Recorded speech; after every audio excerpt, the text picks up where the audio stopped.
Hey guys, thank you for joining me today. My name is Olivia Odero and I am a licensed professional counselor. So today I'm here to talk about one of the questions that my viewers asked me is, can the mind be reset? So today I'm here to talk about that and give some scientific results and also some faith-based evidence just to answer that question, can the mind be reset? So first of all, as I go into that question, the first thing that I want to once again define is the mind. So what is the mind? So if you watched one of my prior videos, I gave a tentative definition, and I say tentative because it's based on my own research, and there are so many schools of thoughts out there concerning what the mind is. So based on my tentative definition, I describe the mind as a processing unit. So it's kind of like, I look at it like a hard drive. So it's something that takes in internal and external data, then processes it, and then produces emotions, produces thoughts, produces feelings, and images in our mind. So all those things. So that is the definition, my definition of what the mind is. And then whatever results are produced from the mind end up influencing our behavior, or end up influencing our behavior, our perspective on life, and also just habits. So that is the mind based on the definition that I have come up with just studying the mind. So now back to the question, can the mind be reset? Can this processing unit be reset? So that will take us to the next definition of what does reset mean. So based on, like, when you just go and Google, reset means changing the settings of something from how it used to work so that it can operate differently. So in our modern day English, this can be something like refurbishing or renovating, or in the Bible, they use the word renewal. So those are some of the English words that can help us make sense of what reset is. So back to the question, can the mind be refurbished? Can this processing unit be reformed? Can this processing unit be renovated? So I'll start us off with some scientific evidence that is out there just to show us what neuroscientists have come up with. So extensive research has been done on the brain. So the brain is different from the mind, but extensive research has been done on the brain in connection with the mind, trying to understand the mind. And neuroscientists have been able to find out that things like thoughts, emotions, and our habits can all be influenced by the neurons can all be influenced by the neurochemicals that are going on in the brain.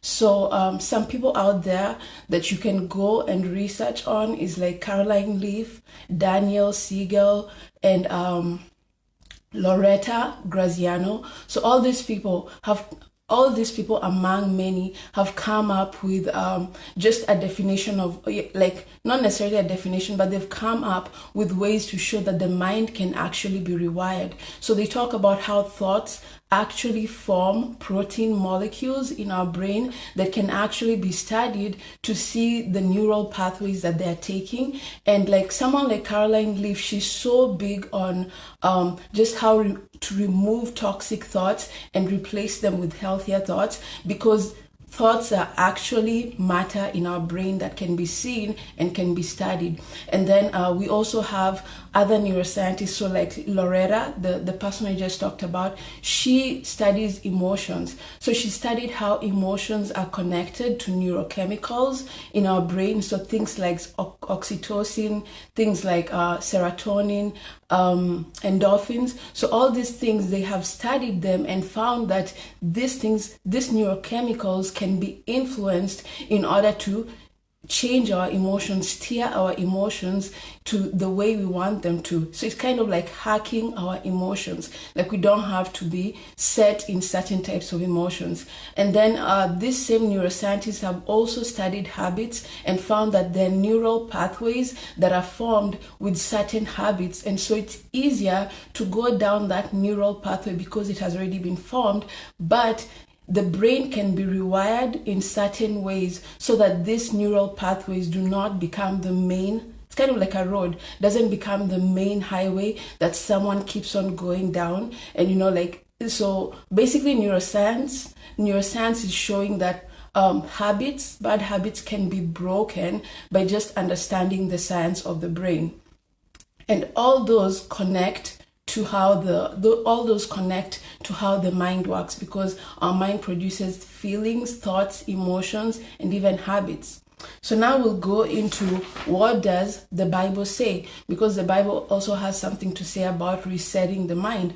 So in Romans 12:2, it talks about do not be conformed to the patterns of this world, but rather be transformed by the renewing of your mind. So that word right there, renewing, in the Greek form, it is anakainosis, which translates to making something new, basically renovating it. So when we think about renovating, we have before and after pictures. It means we have to remove things the way they were so that we make them into a different way, make it newer, make it better. So right there, the Bible is showing, one of the verses is showing that the mind can actually be reset. And then we also have Ephesians 4:23, which also talks about the renewing of the mind. And then we have 2 Corinthians 10:4-5. It's a big chunk of a verse, but the latter part of the verse is the one that I want to hone into, which talks about taking every thought captive under the obedience of Christ.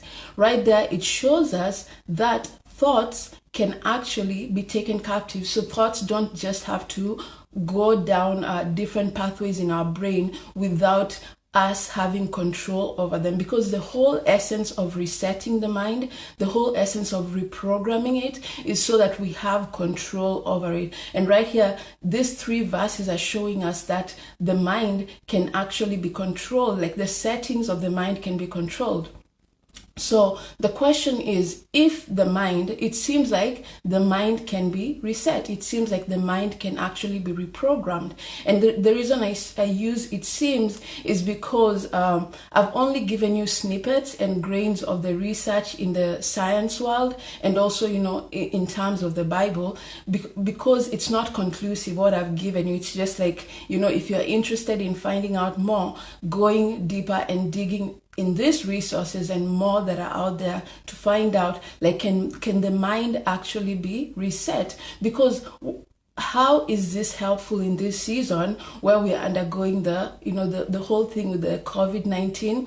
It becomes important because when you think about it, every day we are facing data that is coming towards us, data about, we're not certain about what will happen tomorrow. We don't know whether, we'll have our jobs. We don't know whether the economy will fall. We don't know if they'll find a cure. So there's so much uncertainty in the world right now. And when we figure out that the mind can be reset, it helps us in the sense that, because right now, depending on the settings that is in one's mind, the mind can go towards different areas. So either it can go towards fear or anxiety, or it can go towards hopelessness and depression, or it can go towards, aggression, or it can go towards avoidance. So all these things, if the mind goes towards any of these ways, we see it through people's actions. We see it like, if someone is hopeless, when they look at the situation because of the settings of their mind,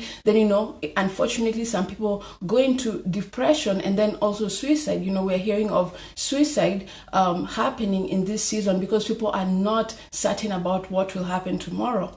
So this is one of the reasons it is important to really understand, if the mind can be reset, then that means we can change the settings of what's going on in our mind so that we start getting favorable results, rather than getting fear, rather than getting hopelessness, rather than getting aggressiveness or avoidance, all those things. And there's so many other ways that the mind can respond to what is going on right now. And sometimes the mind is working well, but I'm just talking about like these particular negative ways that we may not know how to control. But right now, this information based on science and faith shows us that if it be that there's this information, I've just given you a little, but this information seems to show us that the mind can be reset. That means that the settings can be changed so that the mind can operate and give us the results that we want. So if we want peace, it means that there's a way we can change the settings of our mind to give us peace. If we want hope, there's a way we can change the settings of our mind so that we get hope. Whatever we want, these results seem to show us that we can get it, that despite the condition of our environment, despite the condition of what's going on around us, we can determine what is going on inside. So the environment does not have to determine what is going on inside. If there's chaos outside, does not automatically translate to chaos inside. So based on that, like I just wanted to that's what I wanted to talk about today. And this was from one of my viewers who wanted me to address this, like, can the mind be reset? Because if it can be reset, we don't have to believe that we are victims to experiences, or victims to how our mind is thinking through this whole period of time. And so yeah, that was all I had for today, and I hope to see you guys again next week. And if you do have any questions or suggestions on what you think might be beneficial to talk about, then please, you can inbox me, or you can just leave a comment leave a comment down this video, and I'll address it in my upcoming videos. But thank you guys so much for joining, and I'll see you again next week. Bye.